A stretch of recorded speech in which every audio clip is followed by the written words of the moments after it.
Listeners, one thing I can't function without in the morning is a steamy, fresh coffee, and I've partnered with Savorista Coffee to bring you their highest exclusive discount. Savorista Coffee offers premium craft decaf and half-calf blends with bold flavours and ethically sourced beans.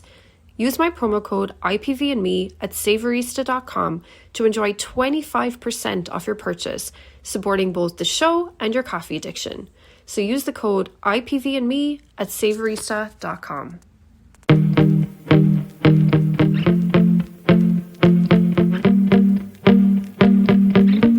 Hey everyone, welcome back to IPV and Me. So excited. I fit in another episode before the year was out. I'm very impressed with myself, honestly. Yeah, so life's been busy. This is my busy time of the year. Work is always super crazy. It's been particularly hectic this year. I don't know what's going on. Everybody's out. Everybody's spending money. I gotta tell you though, guys, I've been going through it at my job. I want to talk a little bit about trauma triggers and little things that can kind of set you off randomly throughout the day. You're not expecting it. Thankfully, it does not happen to me a lot anymore. It's actually quite rare. And everything this time around happened at my job, which is why I feel like I had more of a reaction to it than I probably would usually. And it was all kind of in the space of a week or so. So firstly, this was on Black Friday, so it's a particularly hectic and people everywhere, craziness going on, it's a lot happening, it's busy, work. And I had this lady come up behind me. I say lady, she ain't no lady. Came up behind me. Now, she hadn't tried to get my attention in any way before this. And when I tell you, first of all, I think it's so rude when people tap you on the shoulder. But this wasn't tapping. This was like full on banging me on the shoulder. She did it about 5 times to get my attention. Now, I'm in the middle of something. And I'm talking on a radio to some of my coworkers. There's a lot going on and it's like kind of hectic and there's like a lot of people talking over each other. So it's just a lot going on. Now, when I feel her do that, first of all, anything unexpected, particularly from behind me, I don't think anybody likes that. But if you've been through abuse, that's a particular trigger. And I was infuriated, first of all.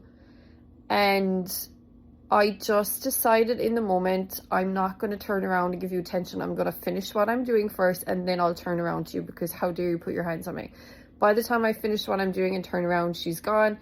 There's another lady that's in the room and she looks at me as if to say, what the hell, I can't believe she did that to you. And then about half hour or so later, one of my managers comes to me and says that he's had a guest complain about me. Now, he's just as shocked as I am, because when I tell you, nobody has ever made a complaint about me ever in any job I've ever been in. Never has happened. I'm always extremely nice to people, even when they're being rude, etc., even when I'm in a bad mood. And he told me what she said and that I was ignoring her the whole time. I was on my phone the whole time, yada yada. And she had told him that she tapped me on the back. I think she was trying to say is I even tapped her shoulder and she didn't like it. But thankfully he had my back and he said, she's one of our best people in here and a lot of people don't like being touched. I really respected him for saying that. But then I found out, he didn't tell me because he didn't want to upset me, but she actually came back and took a picture of me with my phone in my hand. Now, this sent me, when I tell you, on an absolute spiral. First of all, how dare you take a picture of me at my job? But I have a very distinctive uniform and there is only one location in which that uniform exists. And in my head, I'm thinking this picture goes on Google reviews, on Yelp, whatever. My abuser sees it, suddenly he knows where I work. And I was so shaken up all week about it. It really just put me on a spiral, and something else happened the next day where I was speaking to a customer of mine, and was just, it was really busy, and I was like chatting and trying to explain something about one of the products to her. Meanwhile, she has a bunch of things to get through anyway, so she's going to be with me for a while, and she literally stops me in the middle of my sentence, dismisses me with her hand, like shakes her hand at me. I was like, no, I don't care, I'm in a rush, I have a cab waiting outside. And when I tell you, it made me feel so small and so belittled, and because of what had happened the day before, I just already was in such a bad place. But that whole thing of like being shushed, being cut off in the middle of my sentence, not being listened to, being belittled, like that's everything that my abuser used to do to me. So now I have 2 triggers in the space of a day, and I was just so shaken up. Then there was a third thing that happened, again, all in the space of a week, where I'm walking through my job, and this woman reaches out from behind me again, grabs my shoulder, yanks me back, and taps me again for a good measure on the shoulder. And it was all to ask where the bathroom was. And when I tell you, if looks could kill, like I glared at her for a second, and then I just went and told her where it was, but like I one word answered it, and her and her husband looked at me, moved back as if to say, like, gasped, like they couldn't believe I spoke to them like that. I'm like, I'm sorry, you just assaulted me. Like, are you crazy? I was going through it, guys, and I'm not gonna lie, after the whole thing, especially with the woman that dismissed me like with her hand and shushed me, I'm not gonna lie, I was so upset about it. I went home and cried. I never get upset. Guests have said crazy shit to me. I've had remember one guy called me ugly. I've been called a bitch. Like, I've had crazy shit said to me in various jobs over the years, particularly when I've worked in retail, and like never get upset. It might piss me off and I get angry, but I never get upset. Like, this just shook me up like so much. It put me into that place of feeling how I used to feel when I was still with my abuser. And if you're listening to this and you've been through it, you know exactly what I mean. It's like my shoulders were hunched, my body was tense, I felt stressed, my heart was racing. It was just, it was so horrible. Even like, I've repeated it so many times now that I feel like I've kind of got it out of my system. But like, even when I was telling people about it, and I told very few people about it, normally at work we kind of vent to each other. I didn't even really tell anyone because my voice would get shaky when I was even repeating it, and I would find the kind of feeling in my body like coming back. It was just horrible, honestly. Like,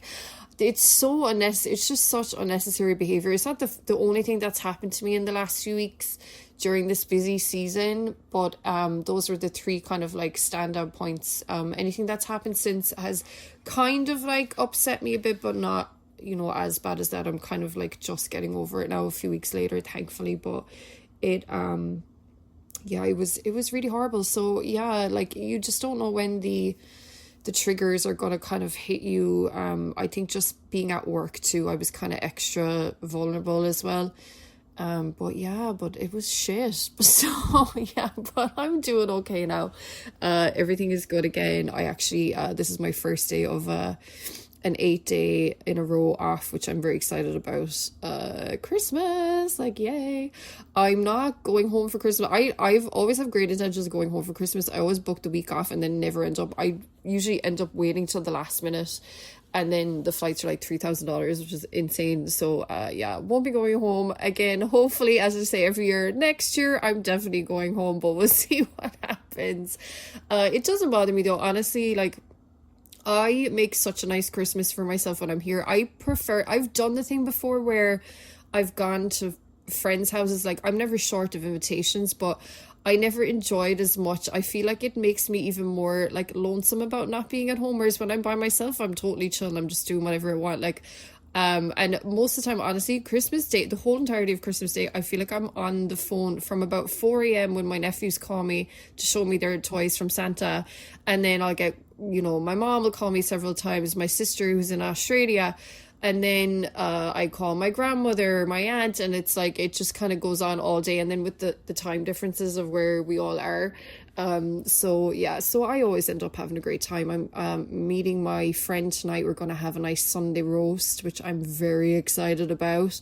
And yeah, so we're going to have nice little cozy drinks, and then I'm gonna go do a little shopping tomorrow. I have it in my head, like I'm a big reader, and I just have a crazy collection of books, and in my head right now I really want to buy some like classics, so like, you know, like Emily Bronte and like, you know, those type of like books like that, A Christmas Carol and like things like that. And I have this used bookstore that I go to that I know has a huge collection of them, so I really want to go and do that tomorrow. I don't really have any Christmas shopping to do. Thankfully I do everything online and just send it directly to everyone. I need to get a couple of rugs for my bedroom because I have one little spot where the floor is bare because I redid my room recently. And I might do some thrifting. I'm in the mood for I'm someone who has to be in the mood to go thrifting, and I feel like it's been in my head for the last week, and I keep seeing TikToks on my timeline. I'm like, I need to go thrifting. But I feel like whenever that happens, like I'm more of a, like, if I'm spontaneously thrifting, then I find everything, but when I'm planning it, it never goes right. But we'll see what happens. But yeah, so I have a nice little week planned. I'm gonna watch a bunch of Christmas movies. I've also been going through this phase for the last month or so where I'm trying to get through movies that I haven't seen before that are really like cult classics or just classic films in general. Like, for example, I watched Pride and Prejudice for the first time the other week, the one with Keira Knightley that everybody loves, never seen it before. Watched it, really enjoyed it, totally get the hype. I watched, what else did I see? Another Keira Knightley one, actually. I watched Bend It Like Beckham. Had never seen that movie before. I'd seen little clips of it here and there when it would be on TV and stuff, but I'd never seen that before. I watched Mamma Mia. I watched The Third Man. So, yeah, if you guys have any suggestions for me, let me know, because I'm trying to get through, especially this week when I'm off. So I have like a little list, but I'm trying to get everyone's opinions, and that's just like nothing obvious, because people keep giving me like obvious ones that they think are really obscure cult movies, and I'm like, bro, like everybody knows that movie, and I'm a pretty big film buff. I have seen it. But yeah, if you have any suggestions, let me know. Would love to hear it. Let me know on social media or wherever. Yeah, also the last time I spoke to you, my sister had just, I think, entered Love Island Australia. The show is over now. Obviously it's pre-recorded anyway, so I've seen her and all of that. She was here in New York, but the show's finished now. Congrats to Kai and Yana, who won.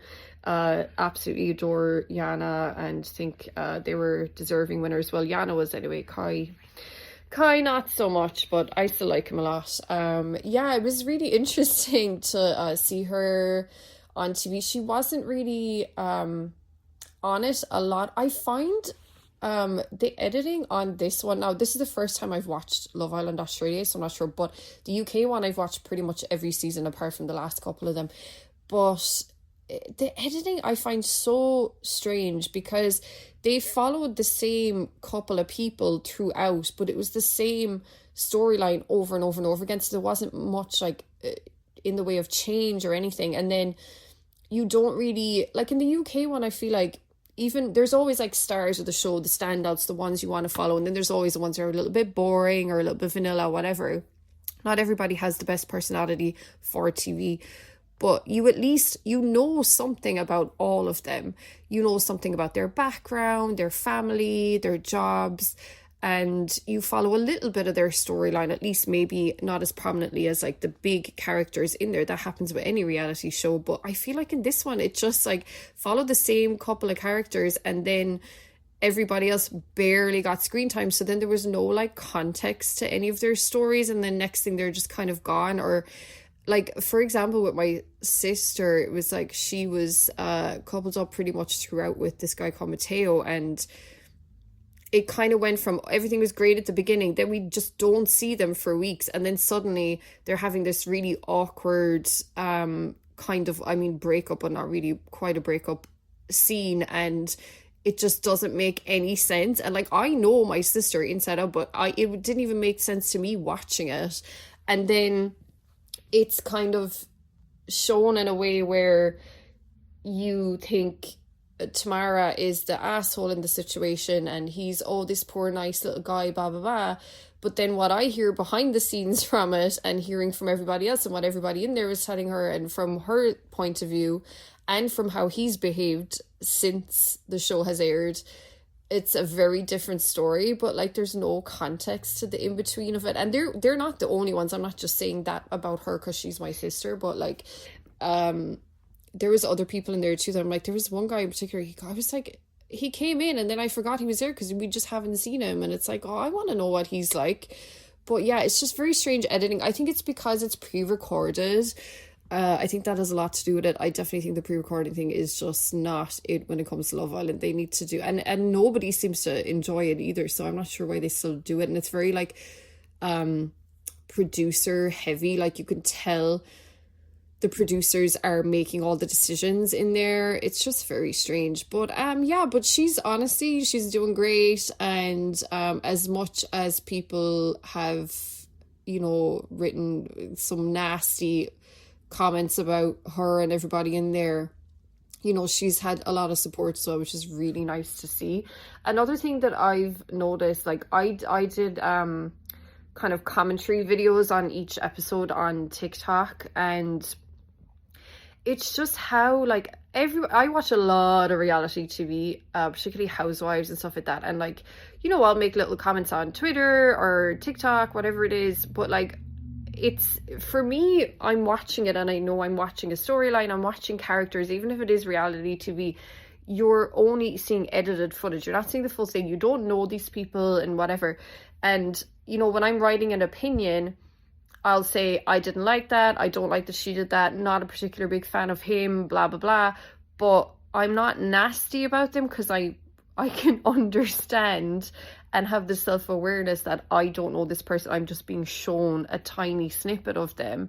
But then there's people who just like act as if you're the worst person in the world because you said this one thing or did this one thing, and like the nastiness of it. And like, we all know people on social media and trolls and everything who just like say some terrible things, and like, you know, people who've had like death threats because of like stupid shit from complete strangers who don't know the full story. Like, it's kind of wild when you, I think just seeing it when you know the person and you have a little bit of involvement, because I've even had people putting nasty comments about me having an opinion under my video just because I'm her sister, and obviously I'm going to support her, but I also will point out when I think she's in the wrong too. Like, I'm not one of those people. But I don't know, I just feel like, you know, it's very easy for everyone to judge a bunch of strangers online, on TV. Like, you're seeing such a small snippet of their lives, and it's almost kind of like funny that people have such strong opinions. But yeah, it's just like, it's just so crazy to me. And like the constant like criticism, negativity, and like insults and just abuse, it just takes it a bit too far, and it kind of takes the fun and enjoyment out of watching it as well. Because I don't know, like, I really enjoyed doing those commentary videos and, you know, seeing other fans and their opinions on it. But then it just kind of takes the enjoyment out of it, because it's like, oh, well, now I don't want to say anything because I'm just going to get some like fucking nasty asshole saying shit about me. But yeah, I don't know, like, people are wild. But I don't know, I think it's like, there's definitely something amiss there. I definitely think there's maybe not a lot going on in their personal lives or something, or there's a lack of like emotional maturity. But yeah, but saying that, like, I mean, Tamara's had amazing support as well, and now that she has her social media back, as of the last few days, like, she's had some really lovely comments, and you know, people making cute little edits of her and like all of that, so it's very sweet. But yeah, it's just something to think about, you know, before you post anything crazy. Like, you really don't know these people at all. Speaking of reality TV, for the last year or so, a major phenomenon in the reality TV world has been Secret Lives of Mormon Wives. I, for one, am absolutely obsessed. I went in, I think, like, everyone kind of not really knowing what to expect, or thinking it was just gonna be, I don't know, like a Stepford Wives kind of, I think I had in my head. And then I watched it and I was like, oh, these girls are wild, obsessed, love it. Particularly season 2 was absolutely crazy, because now we're watching it and, you know, they know the phenomenon that has happened around their show, and it's just fantastic. It is fantastic viewing. I find all of them really interesting individually. They all look so alike, which is crazy. Even now, I kind of get some of them mixed up, but the first season, oh my God, I didn't know who was who for so long. And I think in particular, this second season, Mayci Neeley, who our episode is about today, really stood out to me. She released a book called Told You So, which tells a lot about her abusive relationship.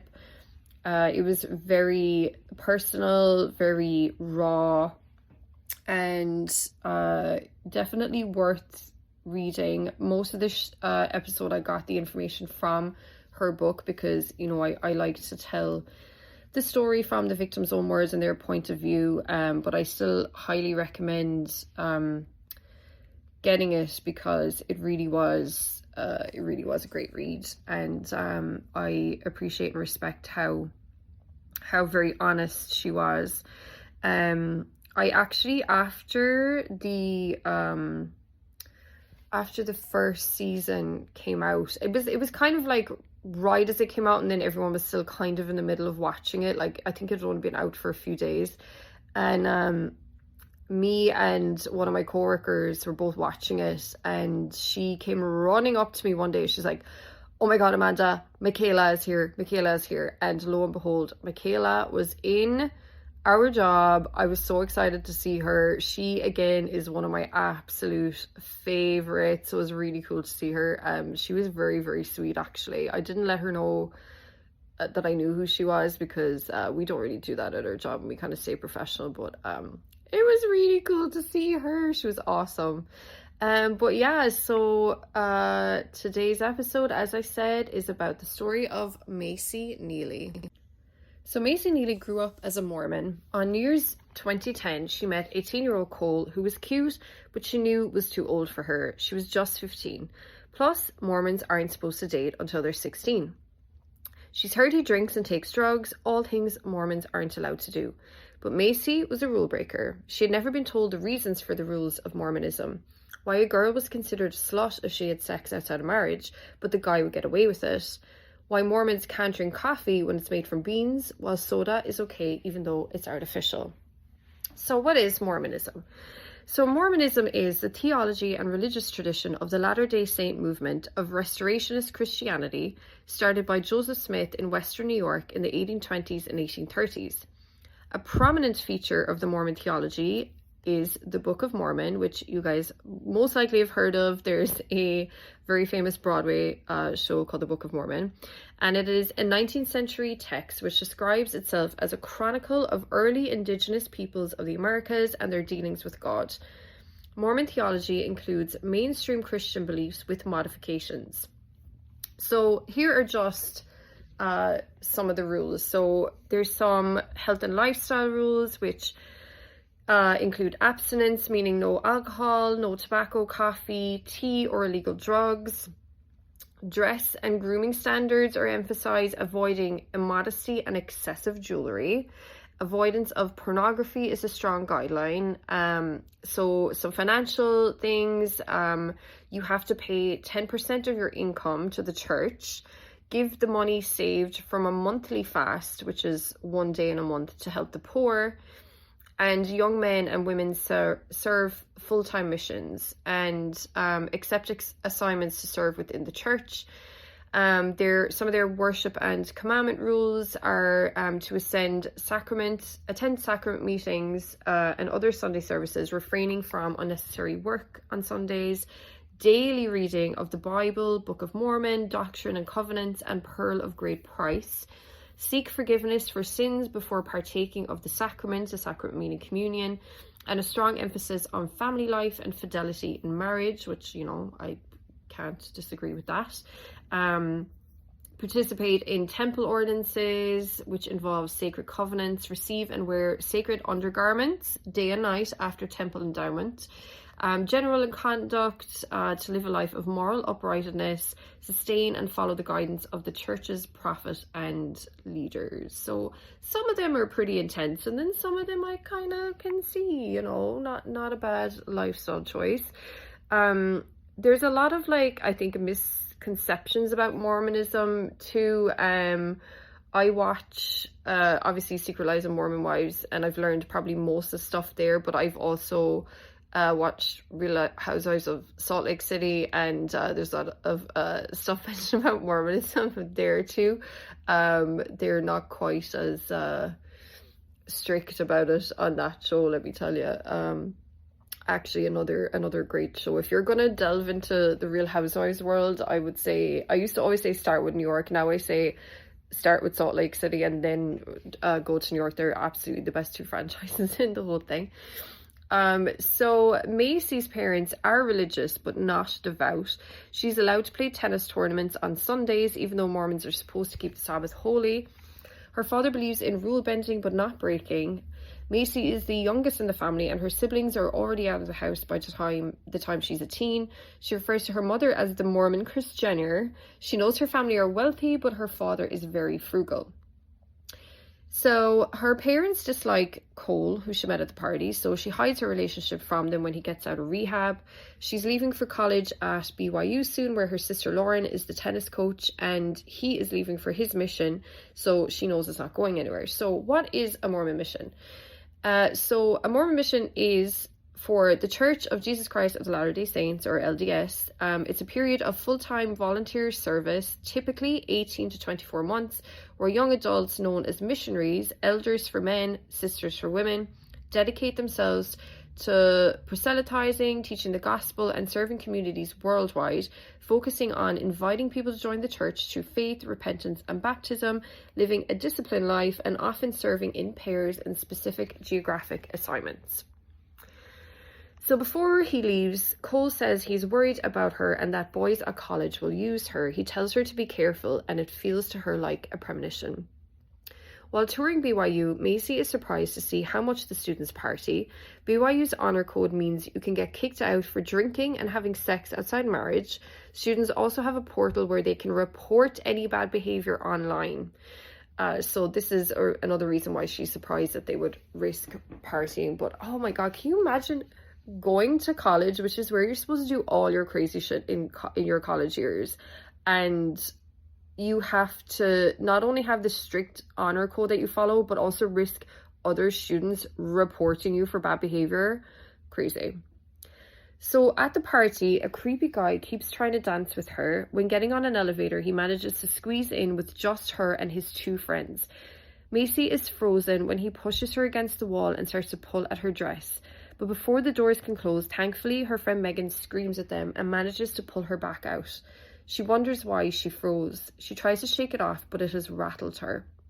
And you know, little things like this can really shake you up as a woman. Particularly, she is so young here, and obviously there's an innocence to her as well. Obviously, being Mormon, she's been pretty sheltered from things and having to live by the strict code, and then the fact that she freezes, like, how many times, like, have we all been through that situation where you say in your head, like, oh, if that happened to me, I would do this, I would say this, I would do that, but you freeze up and kind of go inside yourself a little bit. So I think we all, as women, definitely know that feeling.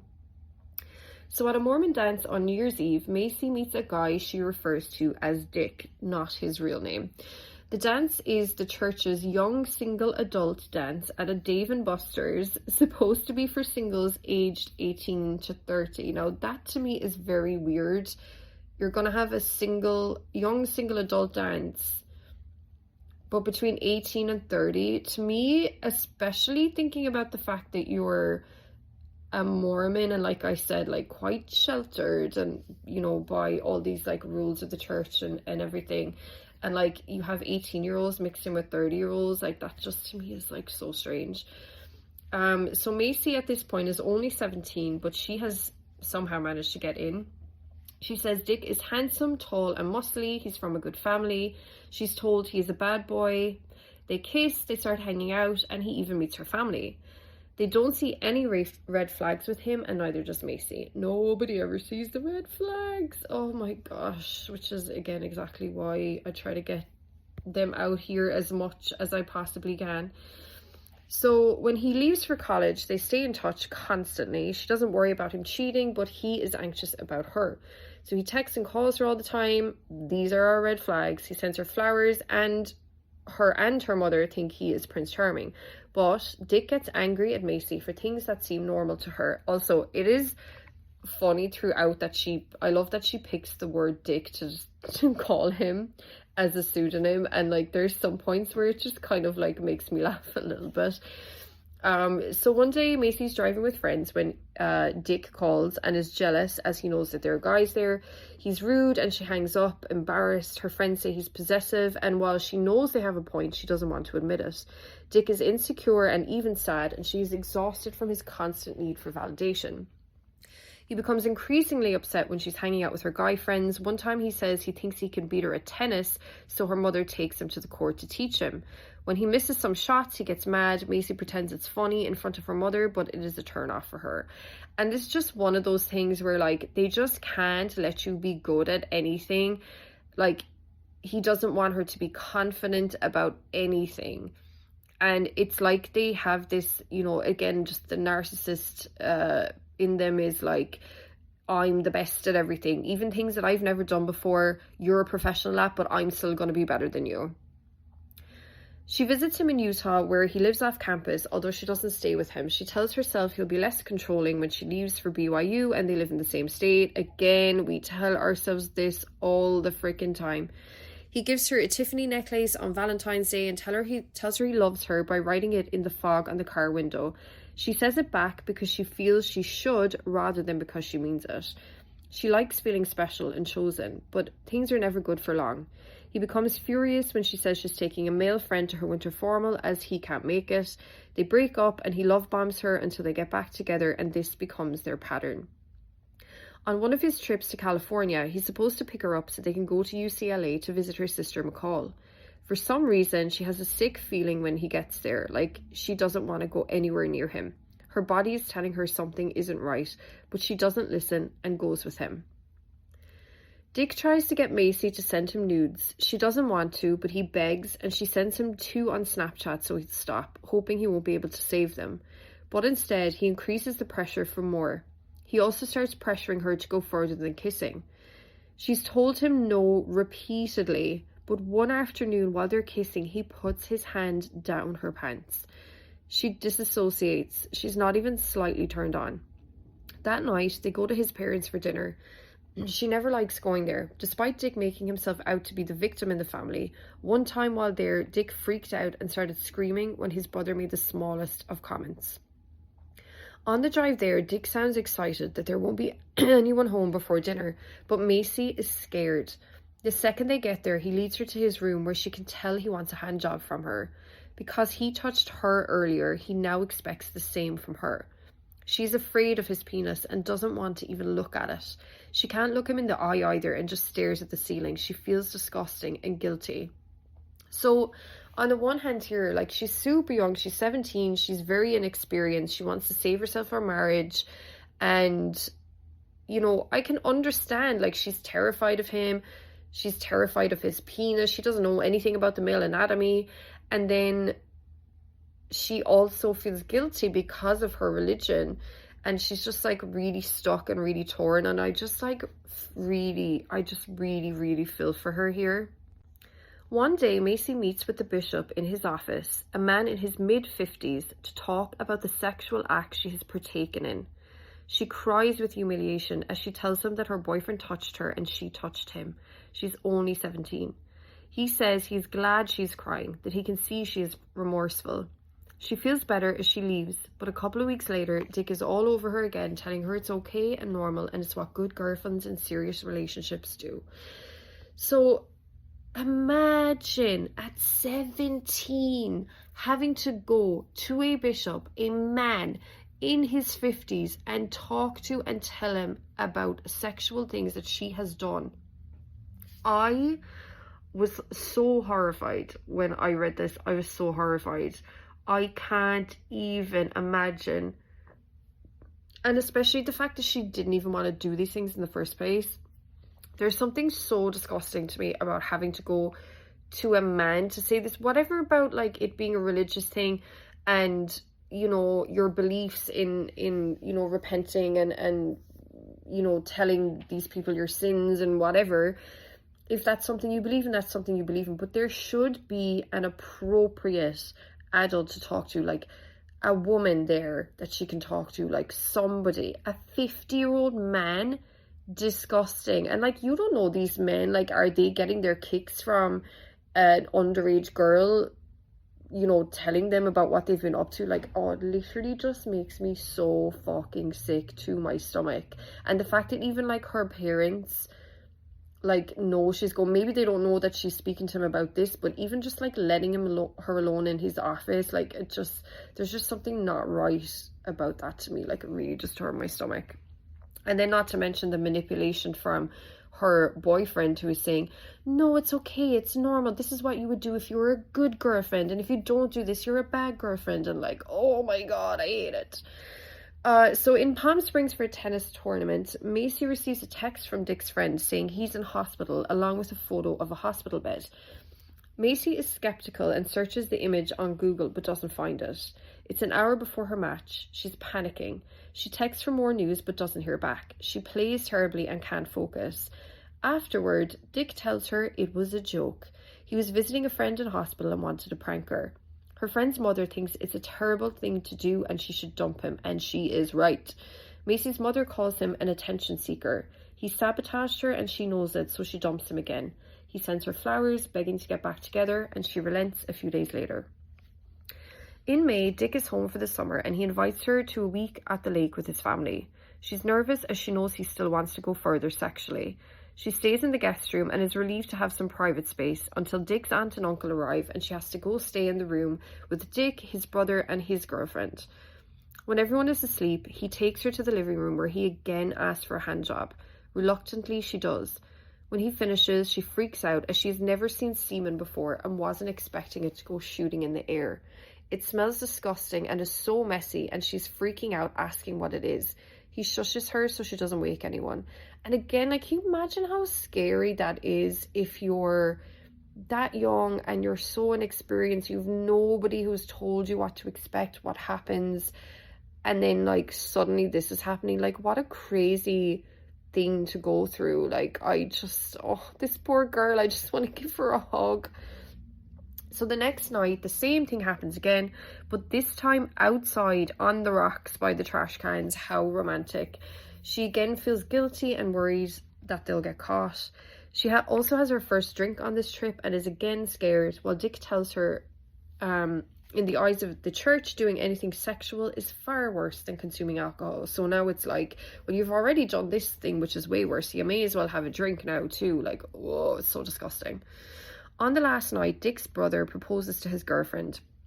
Everyone is happy apart from Dick, who laughs obnoxiously because of course he does, because he can't handle somebody else getting attention. That is not him. Why can't he just be happy for his brother? She asks him to stop, but he just looks at her and laughs harder. He starts joking about asking her to the upcoming prom in a similar way, and his family join in mocking it. It makes her feel like a kid. She had wanted to be asked in a nice, genuine way like all her friends had. One night, Mayci is excited when her friend invites her to a concert with backstage passes.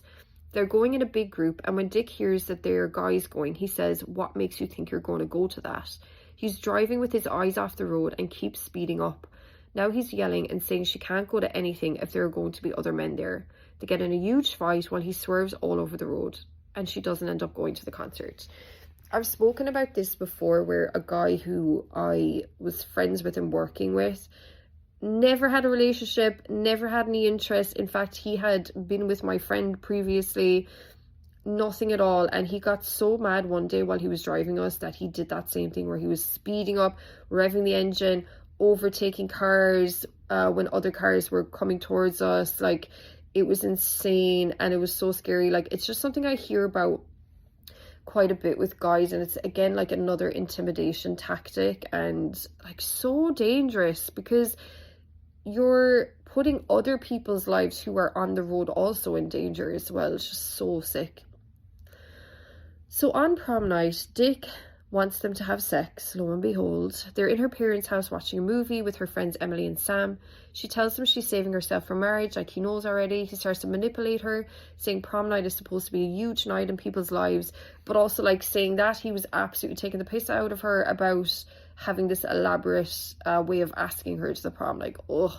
He starts to manipulate her, saying, oh wait, I saw this already, read this already, I'm sorry. She starts agreeing and kisses him back just to end the fight. He fingers her, but she doesn't want him to. She lets him though, as the fight just isn't worth it. A few days later, at the movies, he has his hands down her pants the whole time, and she just wants to watch the movie. His fingernails are digging into her skin, and it's making her mad. She keeps trying to take his hand out, but he just keeps putting it back in. She later texts him about how guilty she feels messing around with him. And like, oh my goodness, it's just so disgusting. Disgusting. Her sister McCall reads her texts and tells their father she thinks Dick and Mayci are fooling around. Like, I'm sorry, like, what the hell? He understands they're teens and their hormones are going crazy, but he tells her she needs to fix the issue. She goes to see the bishop again, but this time he is stern and disappointed in her. Everyone who is attending BYU needs a recommendation from a religious leader, and he threatens to take away her this always gets me. Ecclesiastical endorsement away. That's what it's called. Ecclesiastical. Oh, that's really hard to say. To keep it, she will need to see him more frequently and read a book from 1969 called The Miracle of Forgiveness, which puts sexual sin right below murder. Reading it makes her feel like she's the worst person in the world. At the end of the summer, her father tells her she needs to break up with Dick, saying she needs to have new experiences with new people in college and that Dick will only smother and control her. Exactly right. BYU is a culture shock. Everyone is wholesome and almost childlike. She's not allowed to wear a tank top for tennis, and no one can wear spandex in the weight room, as it would be distracting to the boys. She doesn't hang out with friends much and spends most of her time with Dick against her father's advice. He lives with hockey players who are constantly drinking and smoking. She gets to a week there before he's pestering her to sleep over. He starts pressuring her to move on to blowjobs. She doesn't enjoy them or the neck and jaw pain. She never likes it when he goes down on her either. She wants to kick him in the head. Pretending to orgasm feels like a chore. Dick wants to be with her all the time now. The second she finishes tennis practice, he expects her at his apartment. She wants to hang with her friends and meet new people and see her new niece Presley, who Lauren just gave birth to, but he insists. Then he starts picking her up right after practice so she can't see anyone else, and he says he's doing her a favour. So here again, he's trying to isolate her from everybody. Lauren notices how controlling he is and tells their parents, but she feels like she's in too deep to back out now, knowing how much she's already sinned with him. Who else would want her? He manages to get her to try weed. She becomes anxious about drug testing for tennis. He also expects her to drink every night. Now she enjoys it, but there is still the worry that someone will report her for violating the honor code. Dick gets mad when other guys look at her. Some nights they do have fun, but most of the time he plays the victim and blames her for how depressed and anxious he is. She sees all the red flags, but isn't equipped to deal with them. I feel like this sentence is so important. She sees all the red flags, but isn't equipped to deal with them. Doesn't that just say so much to you? She worries that if she tells anyone how uncomfortable he makes her feel, that she will get in trouble for breaking the code. She feels trapped. She's too young and inexperienced to know that she needs to leave him. He starts taking photos of her drinking, and she knows it's to potentially blackmail her and to control her. In October, he moves to a new apartment at his parents' assistance, and Mayci comes to think of it as a sex dungeon. He expects them to mess around all the time. He's always angry and picking fights. It could be that she took too long to text back or wanted to hang out with a friend. He starts having stomach pains, paranoia and anxiety, and his anger issues are becoming worse.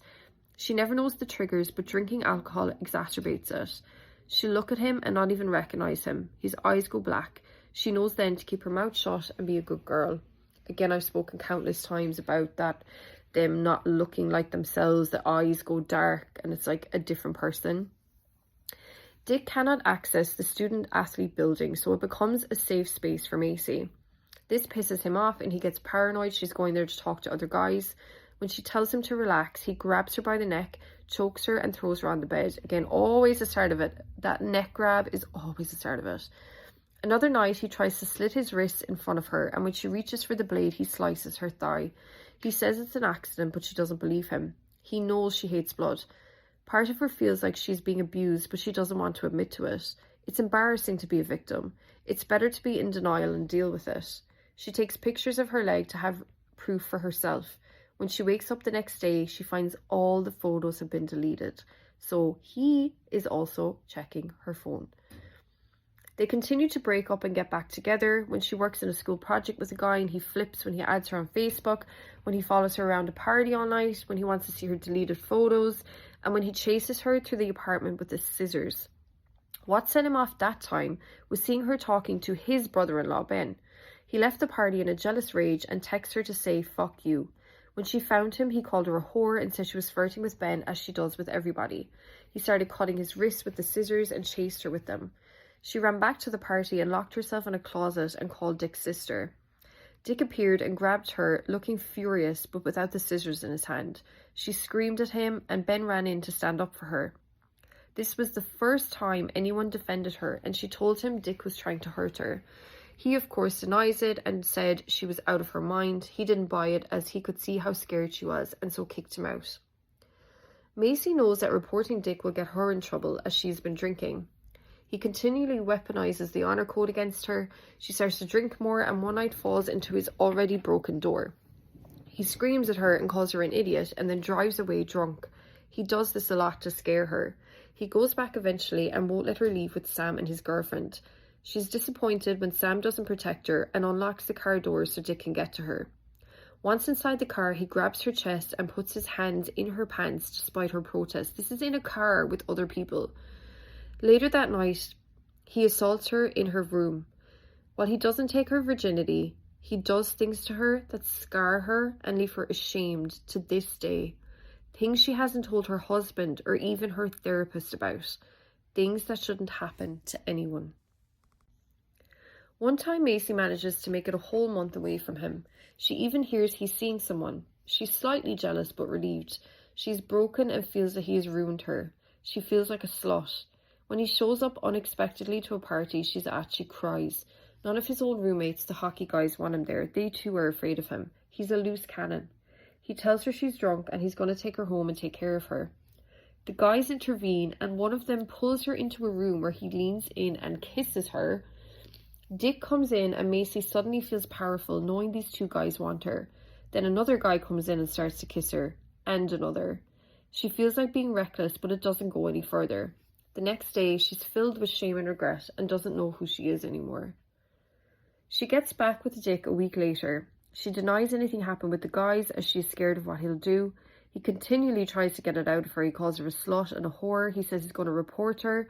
He reaches for a knife and walks toward her. He is screaming that she deserves to feel the pain he does. She doesn't really remember what happened next, but when she recalls him storming out the door and slipping on a snowy step outside, his nose bleeds. She takes care of him and he sobs and says he can't believe she did this to him. He leaves and she receives a text from him saying he's suicidal and it's her fault if he dies. Again, countless times we hear the same thing. She drives to his place where she finds him drinking and snorting crushed up pills. As he does so, he looks at her and says, "See what you've made me do." On New Year's at a party, he accuses her of flirting with his uncle and screams at her the whole way home. She's thankful that she'll be doing a lot of travelling soon for tennis. When she practices at campus, he drives by and revs the engine. Before matches, he tells her to hurry up and lose so she can come out with him. During one match, he stands at the edge of the court with his face against the fence. Every time she serves, he tries to speak to her. Her mother tells him off. He's pissed at this. He doesn't want to be told anything. He feels like she is his. All of this starts to bottle up and she becomes more aggressive on the court, even smashing her racket and screaming. Lauren is concerned. One night when she tries to get him not to drive drunk, he pushes her hard into a door where the metal hinge slices her heel. Dick starts hitting himself in the face. She eventually gets him to lie down, but he won't let her leave. She thinks about calling the cops, but she's afraid she'll get a citation as she's been drinking.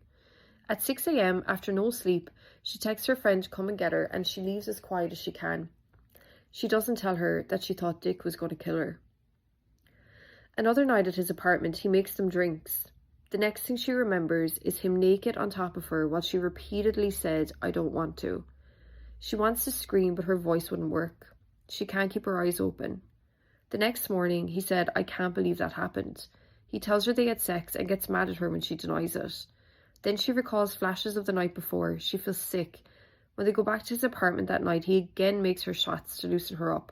He wants to have sex again to spark her memory. She can't bear to think of it as rape, but she knows it was wrong. She reluctantly has sex with him, but completely disassociates. She knows he has won. He has taken her virginity, all that she had left. She's furious at herself and embarrassed for not listening to her parents. When he finishes, she says she loves him just to try and convince herself that all of this is a little bit less awful and she isn't trapped. Online, Mayci sees a meme one day of a girl with her face covered in bruises. The text underneath says she better say she fell down the stairs if she knows what's good for her. She turns to her friend Tara and says, "Isn't this funny?" Tara looks at her and says, "No," but Mayci continues to laugh. She tells her she has a dark sense of humour. Dick wants them to have sex all the time. She only feels safe when she's travelling for tennis. Her dad calls one night screaming at her to break up with him, but she knows she can't. She's too worried about retaliation. She hides her relationship from her parents. They start communicating through Messenger as her dad says he has access to her texts. I mean, come on, it's a little much. Her friends throw her a surprise birthday party and Dick insists they leave early. It's clear he just wants to have sex. It's the first time they don't use a condom and she's worried, and Dick gets plan B. He chucks it at her and says, "Happy fucking birthday." Mayci is at the student-athlete building one day when she meets Eric. He's goofy and fun, a little brother type. Dick has been having severe stomach issues for a while and tells her he's going back to California to figure out his health. He still wants to be together, but Mayci says they should break up. She tries to be as nice as possible and make it seem practical so he won't overreact. And suddenly, she has her life back. She starts playing tennis well again, she feels free, she can see friends and wear what she wants. But she thinks she sees him everywhere and flinches when she hears revving engines. When alone at night, she relives the scissors and knife incidents, the night he drugged her and took her virginity. She also worries each day if it is going to be the day he reports her. She knows he has videos of them having sex while she was blackout drunk, videos of her drinking and smoking. She starts to see more of Eric and becomes attracted to him. She meets his family and loves them. They eventually kiss, but she's partying a lot now, and one day wakes up next to Eric and they are both naked, neither of them remembering if they had sex. This time though, she knows he didn't take advantage of her, unlike Dick did. She starts to black out now every time she drinks. She's pushing away the trauma of her experiences. She feels safe now, but still feels like a slut. But she is so comfortable with Eric. One day he calls her and says his ex-girlfriend thinks she might be pregnant with his baby. She's just relieved not to be the one who is knocked up. They both think it may be a ploy to win him back. The relationship fizzles out when she goes home for the summer, though they keep in touch for a while. She misses him so much and hopes he'll text her. She even thinks about contacting Dick. She feels trauma bonded to him. Eventually she texts and says they should have a no-strings hookup. He says he bets she has a line of guys waiting to fuck her. She's so grateful that it doesn't happen. She eventually reaches out to Eric, who tells her he thought she wouldn't want anything to do with him now he's confirmed his ex is having his child. They become a couple when she gets back to school after he makes a sweet romantic gesture. While she's happy, she's still in a constant battle about her relationship with Dick and the trauma she suffered. Eric gives her his dog tags to have them engraved with a surprise message. It's something the baseball guys do. She settles on the 3 dates. They had their first kiss, started dating, and said, "I love you." They continue to party and have sex, and Mayci wakes up each time feeling guilt and shame. Sometimes she cries and opens up to Eric while drunk, and then gets embarrassed when she remembers. She sees it as a weakness. She tells him a little about the abuse she suffered. She tells him she feels like a failure at being a Mormon, as a daughter and as a tennis player. He cries with her as he feels the same about himself. Dick is also back and she's terrified of running into him. One night he leaves a voicemail which freaks her out. She gets jumpy at the slightest of sounds. Sex starts to become less complicated the longer she's with Eric. She's not as easily triggered and it becomes an enjoyable experience. She started to get frustrated though, as his baby is due soon. One night she makes him dinner and he never shows up and doesn't text her until the next morning saying he fell asleep, but her gut tells her something is off. She begins a flirtation with a guy called Liam. Another night Eric is having the baseball team to his house and she's supposed to meet him afterward, but he never texts back. She doesn't hear from him until 5 a.m. when he asks her to come over, but by then she's had Liam at her house, although she does refuse to kiss him. She writes Eric a breakup letter, but later on they meet back up and it's on again. Eric's parents speak to them saying they know they're having sex and drinking, and while they are not angry, they just worry about both their athletic careers and think they should stop.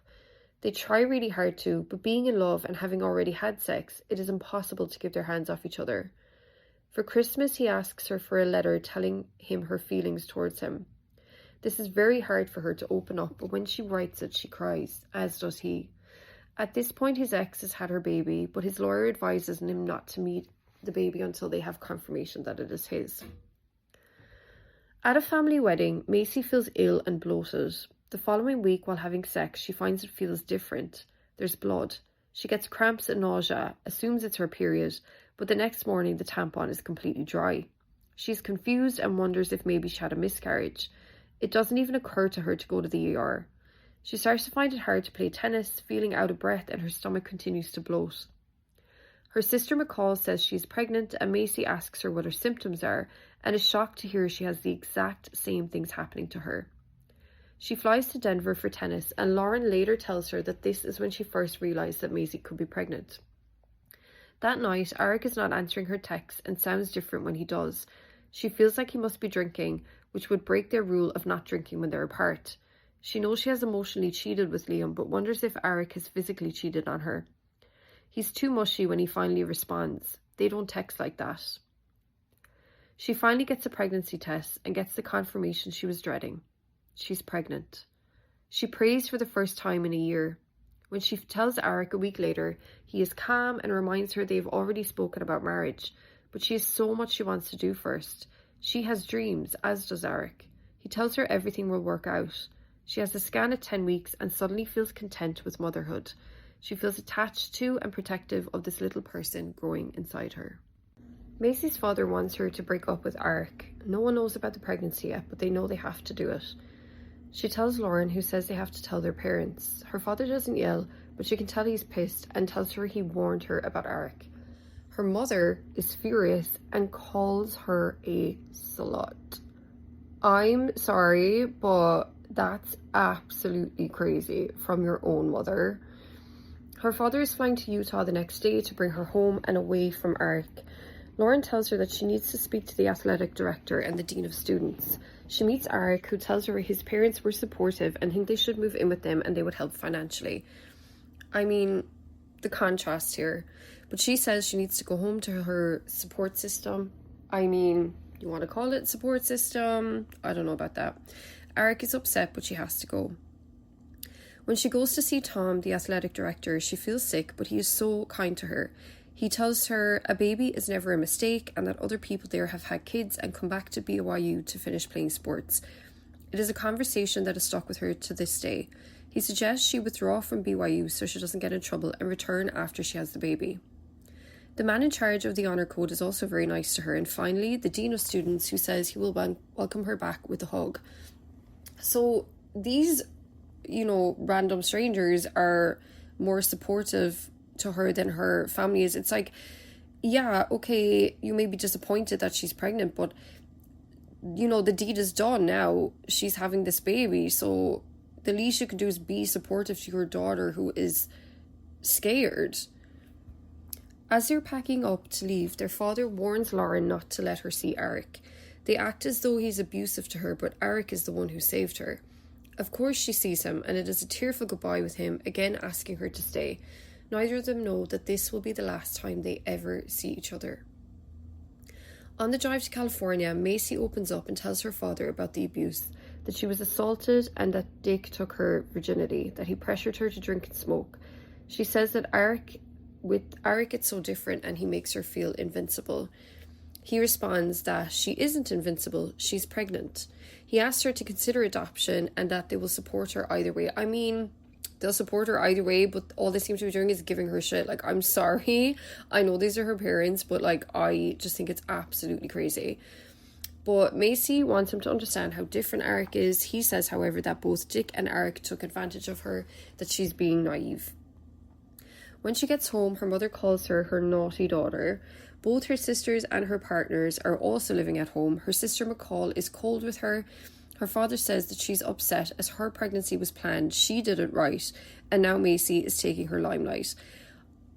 I'm not sure if it's just a Mormon thing and they're upset that she's like, you know, broken all these rules and whatever, but her family, honestly, to me, seem quite abusive as well.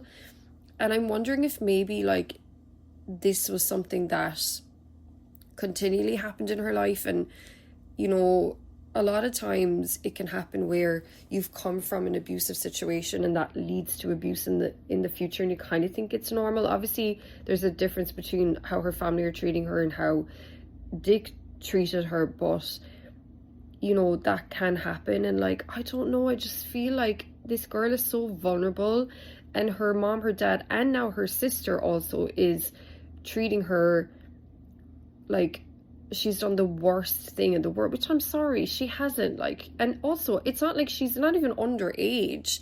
It's not like, you know, she's a 14-year-old getting pregnant. Like, yeah, she's still very young, but I don't know, it just really upsets me to think about it. Like, she didn't seem to have anybody supporting her apart from Eric's parents, who seemed lovely and wanted to take care of her and the child and help her out. But I don't know, it's just really not right to me at all. It's like they just want to control her, and I don't know, it's very sad, I feel like.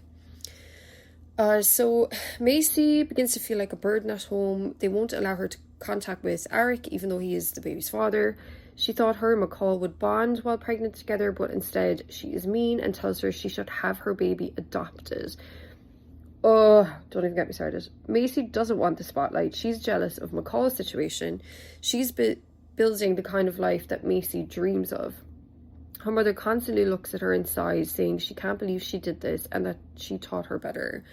Like, oh, I'm sorry. It's so unfair to me that, you know, McCall gets all this support and Mayci doesn't. It's like, yeah, McCall has a partner, but like, you know, he's there to support her. Give that support to Mayci, who needs it. She doesn't have anybody. I mean, she has her boyfriend, but they clearly don't want him around. It's just a horrible situation that she's in. So she goes to meet the new bishop and is surprised when he takes the seat next to her instead of across the desk. She can smell his breath, he's so close to her.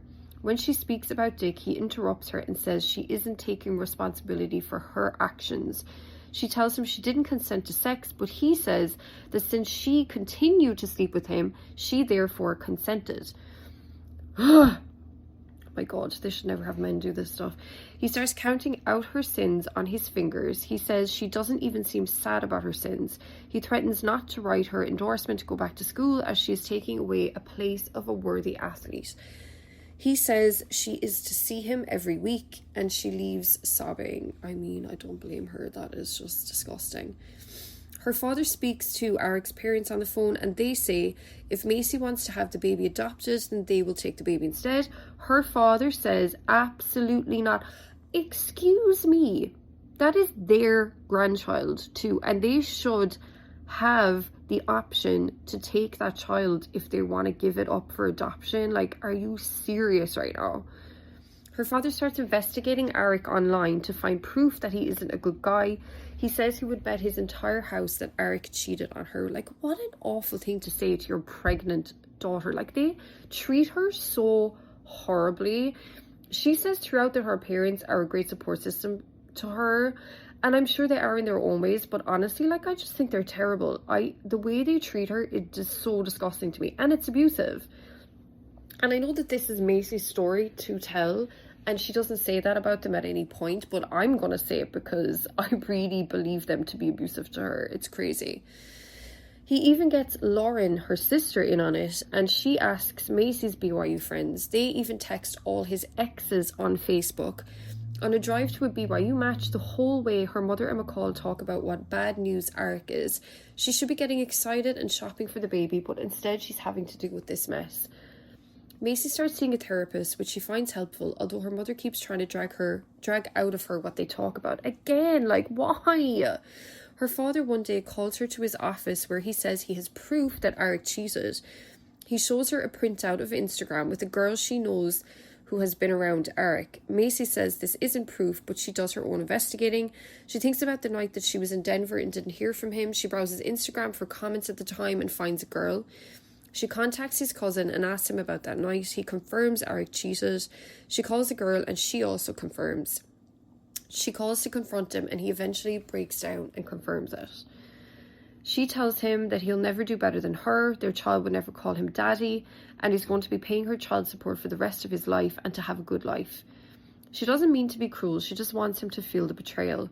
She calls his parents and his dad reassures her that she's the only girl he's been in love with and that they can work it out. Eric sends her a photo of them together. He says he loves her and she deserves better, that he'll never forgive himself. He's sorry. The text ends in a letter J. She wonders why he sent it before finishing his thought. Her mother comes and tells her she needs to get out of the house and she's taking her for lunch. She scrolls her Instagram at the restaurant and sees a photo of Eric and his cousin with the caption, "Rest in peace, Eric Mack." She thinks it's a sick joke to get her attention. Then she sees another post of a mutilated truck saying one person dead. She gets a call asking to confirm if Eric is dead. She tries to call him. Maybe it's just a joke, she thinks again. She calls and calls to no answer. Then she calls his father. He confirms that Eric died in a car crash. She blames herself. He was texting her to say sorry. She upset him. She said cruel things. She feels a pain she didn't know was possible. She looks up articles when she gets home and discovers he was thrown through the windshield, dying immediately. She is sick with the thought of him dying alone. She finds out she's having a boy before the funeral so she can tell Eric's parents. She knows now that she will be keeping the baby. Eric's brother gives her the dog tags she had engraved that are scratched up from the crash. Everyone laughs and tells stories about him. It's the first time people have been happy about her pregnancy. She tells Eric to watch over them. Like, imagine that being the first time that people have been happy about the pregnancy. The contrast between the two families, like, their poor child has passed away and they have a piece of him left in the world. He has a baby on the way, albeit his second baby, but I don't know what the relationship is with his ex-partner, if they see that child. But the fact that it's at his funeral, it's just... oh, it's just so sad. It's so sad. Every day begins to feel like a chore to Mayci. She thinks about dying. She knows she's depressed. She's afraid she's going to hurt herself or the baby. She fumes whenever she hears her family speak negatively about Eric. I mean, they're still continuing to talk negatively about him after this poor guy has passed away. Like, this is your grandchild's father. And he really didn't do anything bad to Mayci. Like, yeah, he cheated on her. But, like, it's not like he was treating her badly. I don't know. It just really bothers me. McCall sends an application to the Ellen DeGeneres Mother's Day show and is accepted. Even though it's past the deadline, Mayci decides to fill one out too. She needs things for the baby, and her parents have made it clear they're not going to buy her everything, even though they have money. Wow. She writes about what happened to her baby's father. She's accepted, but she worries about telling McCall, but it turns out that she's surprised to find out she's okay with it. She comes back from the show with a crib, a year's supply of diapers, gift cards, a stroller, and a baby swing. She also leaves with a feeling like she can do this for the first time. The feeling, however, doesn't last long. Her mother makes her go on her father's business trip with them to Hawaii as she's so worried she will kill herself. I'm sorry, but like, if you're that worried that your daughter is going to kill herself, why are you so mean to her then? Why are you treating her like a piece of shit that you control? Like, it makes me so fucking angry. Mayci feels so sad and alone while there. All of the beautiful sunsets remind her of Eric. I don't know what it is. I feel exactly the same. Sunrises and sunsets, for some reason, when I'm grieving, always make me so sad. Like, there's something about a hopefulness to them that I feel like you see it and you're just like, oh, it's another day dawn, or the beginning of another day, and it's like, you kind of feel like, oh, it's another day without that person. And also I think the fact that they're just so beautiful, like when I see a beautiful sunrise or sunset, it makes me feel like, you know, so connected to like the world and nature, and it just makes me feel alive, and just has this like warmth about it. And I think something about that just kind of like, I think it makes you aware of being alive, if that makes sense. And then thinking about, you know, someone belonging to you that's just passed away, it just kind of makes it that little bit more sad. So I can totally imagine how she would feel at this point. At home, the summer is very hot, but her father won't turn on the air conditioning despite her pregnancy. She starts going to the library as it's cooler there. It's about the only place her mother lets her go alone. On a cruise ship in the Dominican Republic, Mayci contemplates jumping, but she feels her baby boy kick and knows that she can't do it, at least not now. Her mother follows her everywhere and even makes her sleep in her parents' room. She goes to Utah one day to fill out some BYU paperwork for her, and her mother meets Eric's parents for lunch. His dad is very thin and is clearly struggling. He can barely speak. She starts feeling less sorry for herself as she knows no loss is greater than theirs. She decides she's going to be stronger. A few days later, she's shocked to hear the bishop has told everyone she is pregnant. Her parents had wanted it to be kept quiet. People start texting her mother about it, asking if they need support. Mayci asks her if she can now post a photo of her bump on Instagram. She says no, as it will seem like she's bragging and that it'll mess up her return to BYU. Like, what the fuck? Oh my god, I just cannot with her parents. Like, I cannot. When Mayci gives birth to her son, he is the most beautiful thing she has ever seen. She names him Hudson Jones. She doesn't name him after Eric or give him his last name, as it would upset her father too much. Yeah, let's not name him after his dead father, who died when he was basically a child himself, because it was upset her dad. Oh my god, I cannot. Eric's family visit her and they thank her for having them there. She tells them how grateful she is for their support during her pregnancy. When she comes home, all of the depression and suicidal thoughts seem to have evaporated. She feels like she was meant to do this. When she goes back to BYU eventually, her Hudson and her mother all move in with Lauren and her family. Lauren and her have become really close, which is really nice to know. Her mother takes care of Hudson while she's in school and playing tennis. Some of the tennis team have started talking behind her back, however. Her friend Tara says that Lauren put her in the top spot because of nepotism. They say she cheated the honour code to get back into school. It breaks Mayci's heart. When she asks them to hang out, Tara says, "You're a mom now." She feels the depression seeping back in. Like, now, on top of everything else, her family weren't supporting her. Now her friends are not supporting her. She just had a baby. Her boyfriend has died. It's just like, my heart just like breaks from her. And obviously she's still going through such crazy trauma from being abused for however long that was. And oh my god, I really feel for her. She starts hanging out with a few different guys, but she feels like used goods and has lost all of her confidence. The first anniversary of Eric's death is a real struggle for her. At a match, Tara loses her temper and shouts at a very pregnant Lauren. At the team dinner, someone writes nepotism at the table. Lauren later talks to Tara, who apparently records the conversation and then edits it to make Lauren look bad. Lauren gets an email from someone who overheard Tara making disturbing comments about her, about punching her, and decides to move the team around, pairing Mayci with another girl instead. They become close and things start to improve for her.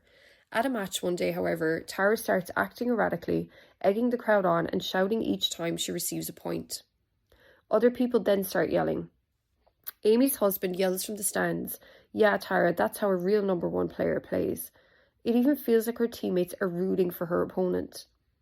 Lauren's boss tells her that Tara shouldn't be on the team anymore and she gets transferred. Mayci never learns why Tara changed on her. She was so close to Eric, and losing her feels like losing another connection to him. Mayci's tennis partner, Taylor, meets a guy called Jacob, and Mayci gets along well with him and finds him attractive, but would never do anything like that to her friend. Things start looking up for her, and she gets an internship at ABC News in Utah. While talking with a guest there one day, she says how she has a child out of wedlock. When the guest looks at her and says, "You know you don't have to say that, you don't owe anyone an explanation." It builds her confidence. She's starting to appreciate who she is becoming. She goes home for the summer and Jacob is also home. Taylor is back in Australia and says she's okay with Mayci hanging out with Taylor as she knows she wants to have some friends around for the summer. They start hanging out more and her parents love him. He meets Hudson and they really hit it off. Taylor then texts her one day and says that she thinks they would make a cute couple. It's a relief to have her support as she's been crushing on him but didn't want to ruin their friendship. That is a good friend. One night, her and Jacob kiss. She takes things slow as she's still not ready and even avoids him when he starts asking to define their relationship. She eventually realises how amazing he is and gives him a shot. He tells her soon after that he loves her and she finds that she loves him too. The first time she said those words since ARC. One day Mayci tears her ACL. Recovery is long and painful. Jacob is close to proposing, but he's also torn between that and going on a mission. It causes Mayci a lot of frustration. Hudson has even started calling him Dada. After a tumultuous time, they start opening up to each other more. Jacob feels inadequate that he hasn't been on admission yet and feels he doesn't know if he doesn't go, how can he be a respectable man and father? She tells him about Dick. He decides he's going to go back to school for one more year instead of a mission. Eventually he proposes and Mayci is so happy. He feels like a family. She is at peace. But soon after, on a drive, she hears a song that reminds her of Dick and she notices she has started speeding. She's terrified. It's the first time she's thought about hurting herself since Hudson was born. Lauren encourages her to see a therapist. He is a kind man and is the first person to tell her she was raped. She feels like a weight has been lifted. He believes her story. He teaches her that she needs to stop blaming herself.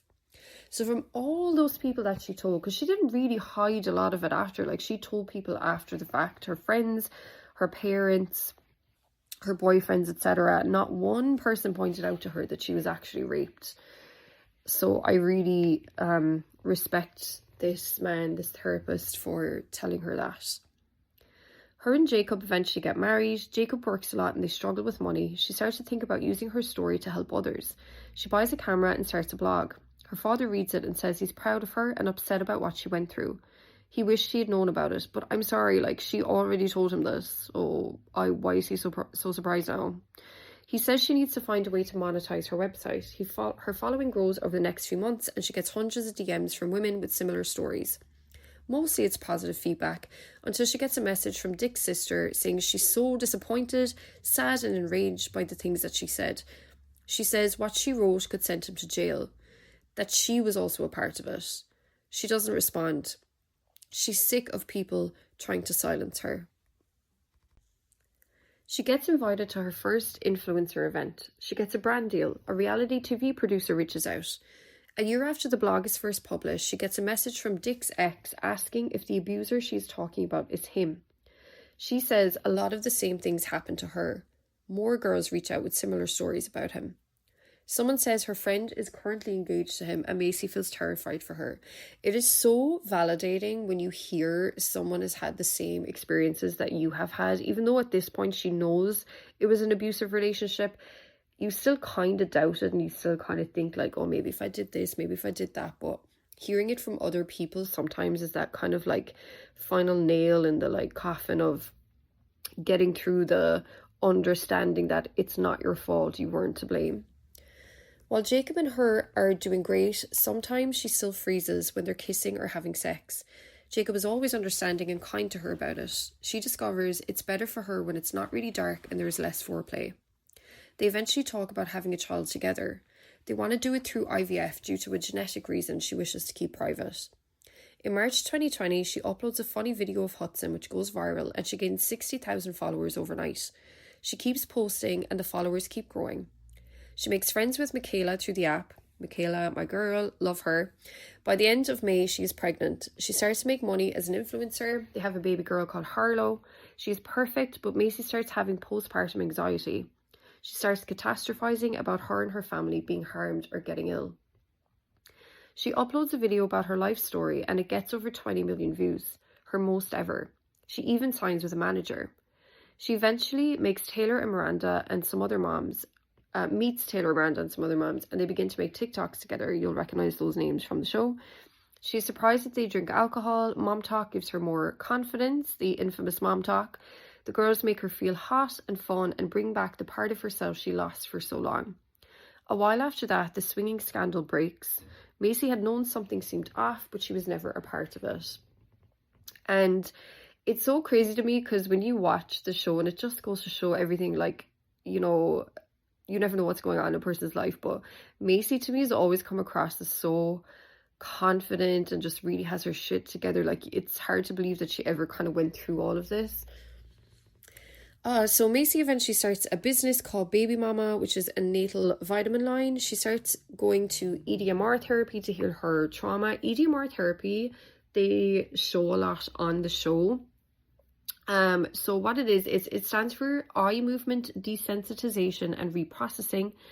So it is a structured psychotherapy that helps people heal from trauma and distressing life experiences, particularly post-traumatic stress disorder, by using guided eye movements to help the brain reprocess upsetting memories, reducing their emotional impact and allowing for healthier integration.